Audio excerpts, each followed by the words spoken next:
Noi ripartiamo dalle origini ed è per questo motivo che il 14 e il 15 di settembre ripartiamo da San Sepolcro. San Sepolcro è il luogo dove nacque l'Osservatorio Europeo della Legalità e la questione morale, perché riteniamo che legalità e questione morale nel nostro Paese siano ancora tutte da venire. E ripartiamo dalle nostre battaglie straordinarie, le abbiamo fatte in Parlamento, le abbiamo fatte fuori dal Parlamento, vicine ai cittadini, quando abbiamo detto no al nucleare con forza, con decisione, i referendum sull'acqua pubblica, no al legittimo impedimento, tutte quelle straordinarie battaglie, la raccolta di firme per l'abolizione del Porcellum, abbiamo depositato 1.200.000 firme per cambiare questa vergognosa legge elettorale. Ripartiamo da lì, dalle nostre battaglie e riprendiamo con nuove battaglie che oggi sono battaglie diverse, sono le battaglie vicine al mondo del lavoro, perché in questo momento l'Italia si va dietro a tutti i problemi che ci sono, sente in Parlamento litigare, ma in realtà i cittadini hanno un problema serio, quello di non riuscire ad arrivare a fine mese.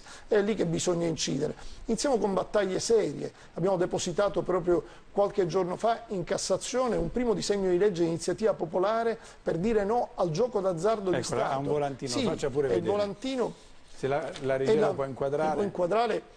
È una piaga straordinaria del nostro Paese, anche perché non è un gioco tanto per divertirsi, è il gioco della disperazione. Spesso sono le persone più povere che hanno meno mezzi, che giocano magari tutta la pensione. Si gioca di più nelle zone depresse del Paese e i dati sono veramente allarmanti. Le cifre sono straordinarie, 100 miliardi è il giro complessivo. E gli affetti, coloro i quali sono curati per ludopatia sono 800.000 in questo momento in Italia e 2 milioni a rischio. Immaginate una piaga straordinaria, una piaga della disperazione. Noi vogliamo fare in modo che questo diventa illegale, anche per cui c'è la compiacenza dello Stato da una parte che vuole far cassa, ma sempre sulla pelle dei cittadini, e dall'altra parte c'è anche la criminalità organizzata, perché la criminalità organizzata che si occupa dell'appalto della piazzetta del piccolo comune, pensate che non si occupi di 100 miliardi che girano per i giochi, e questo viene dimostrato spesso dai sequestri.